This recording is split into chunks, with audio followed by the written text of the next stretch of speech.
Hi hello ಎಲ್ಲರಿಗೂ ನಮಸ್ಕಾರ ಗೆಳೆಯರೇ.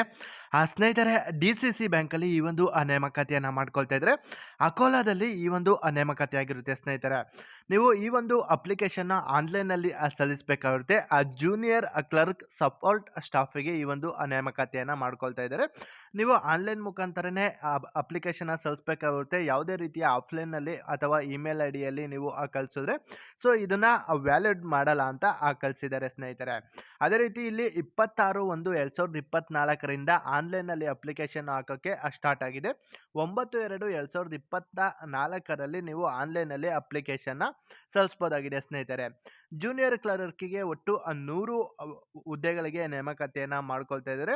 ಇಲ್ಲಿ ಈ ವೇಕೆನ್ಸಿ ನಂಬರ್ಸ್ನ ಕೂಡ ಯಾವಾಗ ಬೇಕಾದರೂ ಚೇಂಜ್ ಮಾಡ್ಬೋದು. ಸೊ ದಯವಿಟ್ಟು ನೀವು ಯಾರ್ಯಾರು ಅಪ್ಲಿಕೇಶನ್ ಹಾಕೋರು ಅಪ್ಲಿಕೇಶನ್ ಹಾಕಿ. ಇಲ್ಲಿ ಜೂನಿಯರ್ ಕ್ಲರ್ಕಿಗೆ ಇಲ್ಲಿ ಎಷ್ಟು ಸ್ಯಾಲ್ರಿ ಅಂದರೆ ನಿಮಗೆ ಸ್ಟಾರ್ಟಿಂಗು 10,000 ಸ್ಯಾಲ್ರಿ ಇರುತ್ತೆ. ಅಂದರೆ 10,000 ನಿಮಗೆ ಹಂತವಾಗಿ 28,000ದವರೆಗೆ ಸ್ಯಾಲ್ರಿಯನ್ನು ಕೂಡ ಇಲ್ಲಿ ನಿಗದಿಯನ್ನು ಮಾಡ್ಬೋದಾಗಿದೆ ಅಂತ ಕೂಡ ಕೊಟ್ಟಿದ್ದಾರೆ. ಇಲ್ಲಿ ಮಿನಿಮಮ್ ಎಜುಕೇಷನ್ ಕ್ವಾಲಿಫಿಕೇಷನ್ ನೋಡಿದರೆ ಕಂಪ್ಯೂಟರ್ ಎಲಿಜಿಬಿಲಿಟಿ ನೋಡಿದರೆ ಎಕ್ಸ್ಪೀರಿಯೆನ್ಸು ಮತ್ತು 31/12/2023ಕ್ಕೆ ನಿಮಗೆ ಎಕ್ಸ್ಪೀರಿಯೆನ್ಸ್ ಕೂಡ ಇರಬೇಕಾಗುತ್ತೆ. ಅದೇ ರೀತಿ ಜೂನಿಯರ್ ಕ್ಲರ್ಕ್ ಸಪೋರ್ಟ್ ಸ್ಟಾಫಿಗೆ ಇಲ್ಲಿ ಯಾವುದಾದರೂ ಒಂದು ಗ್ರಾಜ್ಯುಯೇಷನ್ನ ನೀವು ತಗೊಂಡಿರ್ಬೇಕಾಗುತ್ತೆ. ಮಿನಿಮಮ್ 50% ಮೇಲೆ ಇರಬೇಕಾಗುತ್ತೆ. ಅದೇ ರೀತಿ ಕಂಪ್ಯೂಟರ್ ಎಲಿಜಿಬಿಲಿಟಿ ಕೂಡ ಕೊಟ್ಟಿದ್ದಾರೆ. ನೀವು ನೋಡ್ಬೋದಾಗಿದೆ.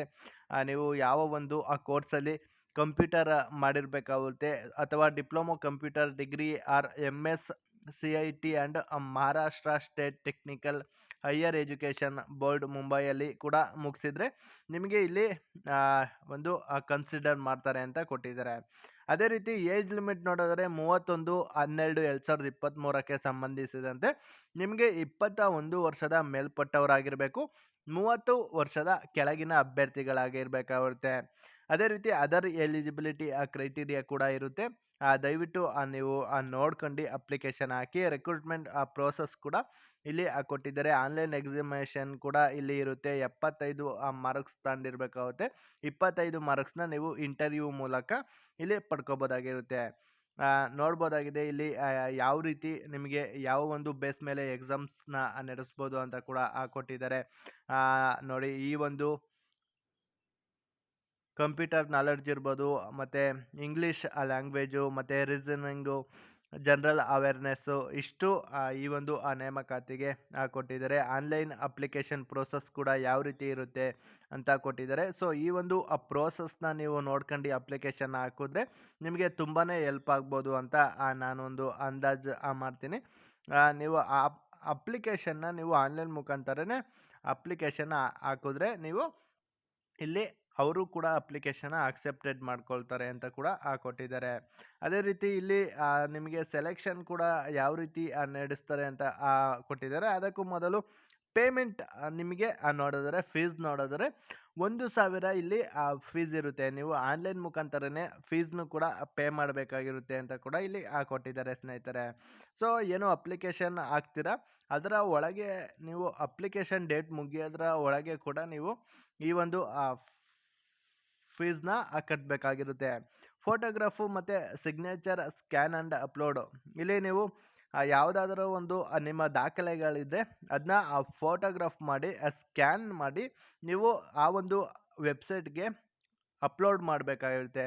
ಅದು ಕೂಡ 200-230 ಸೈಜಲ್ಲಿ ನೀವು ಅಪ್ಲೋಡ್ನ ಮಾಡಬೇಕಾಗುತ್ತೆ. 20 KB 50 KB ಅಂತ ಕೂಡ ಕೊಟ್ಟಿದ್ದಾರೆ. ನೋಡ್ಬೋದಾಗಿರುತ್ತೆ. ಸಿಗ್ನೇಚರ್ ಇಮೇಜ್ ಕೂಡ ನೀವು ಅದೇ ರೀತಿ ಅದೇ ಒಂದು ಕಂಡೀಷನಲ್ಲಿ ಅಪ್ಲಿಕೇಶನ್ನ ಅಪ್ಲೋಡ್ ಮಾಡಬೇಕಾಗಿರುತ್ತೆ ಅಂತ ಕೂಡ ಇಲ್ಲಿ ಕೊಟ್ಟಿದ್ದಾರೆ ಸ್ನೇಹಿತರೆ. ಸೊ ದಯವಿಟ್ಟು ಯಾರ್ಯಾರು ಈ ಒಂದು ಹುದ್ದೆಗಳಿಗೆ ಆಸಕ್ತಿಯನ್ನು ತೋರ್ತಿರೋ ದಯವಿಟ್ಟು ಕಮೆಂಟ್ ಮಾಡಿ. ಅದೇ ರೀತಿ ಈ ಒಂದು ಅಪ್ಲಿಕೇಶನ್ ಅಕ್ಸೆಪ್ಟೆಡ್ ಆದಮೇಲೆ ಸೊ ನೀವು ಎಲಿಜಿಬಿಲಿಟಿ ಇದ್ದರೆ ನಿಮಗೆ ಕಾಲ್ ಲೆಟರ್ ಕೂಡ ಕಳಿಸ್ತಾರೆ. ಸೊ ಆ ಒಂದು ವೆಬ್ಸೈಟ್ನ ನೀವು ಚೆಕ್ ಮಾಡ್ತಾನೆ ಇರಬೇಕಾಗಿರುತ್ತೆ. ಡೌನ್ಲೋಡ್ ಮಾಡ್ಕೊಂಡು ನೀವು ಆ ಕಾಲ್ ಲೆಟರ್ನ ನೀವು ಎಕ್ಸಾಮ್ಸ್ಗೆ ಅಟೆಂಡ್ ಆಗಬೇಕಾಗಿರುತ್ತೆ. ಇದಾದಮೇಲೆ ಇಂಟರ್ವ್ಯೂ ಕೂಡ ಇರುತ್ತೆ. ಅದಾದ ನಂತರ ನಿಮಗೆ ಈ ಒಂದು ನೇಮಕಾತಿಯನ್ನು ಮಾಡ್ಕೊಳ್ತಾರೆ ಸ್ನೇಹಿತರೆ. ಅಕೋಲಾದಲ್ಲಿ ನೀವು ಕಾರ್ಯವನ್ನು ನಿರ್ವಹಿಸಬೇಕಾಗಿರುತ್ತೆ. ಅದರ್ ಇಂಪಾರ್ಟೆಂಟ್ ಇನ್ಸ್ಟ್ರಕ್ಷನ್ ಕೂಡ ಕೊಟ್ಟಿದ್ದಾರೆ. ಸೊ ನೀವು ನೋಡಬೇಕಾಗಿರುತ್ತೆ ಯಾವ ರೀತಿ ಇನ್ಸ್ಟ್ರಕ್ಷನ್ನು ಅಂತ. ಸೊ ಇದು 11 ಪುಟಗಳ ಒಂದು ನೋಟಿಫಿಕೇಶನ್ ಆಗಿದ್ದರಿಂದ ನಾನು ಬೇಸಿಕ್ಸ್ ಮಾಹಿತಿಯನ್ನು ಮಾತ್ರ ತಿಳಿಸ್ಕೊಟ್ಟಿದ್ದೀನಿ ಸ್ನೇಹಿತರೆ. ಇದಿಷ್ಟು ಈ ಒಂದು ಹುದ್ದೆಯ ಮಾಹಿತಿಯಾಗಿತ್ತು ಅಂತ ಹೇಳ್ತಾ, ಜೈ ಹಿಂದ್, ಜೈ ಕರ್ನಾಟಕ.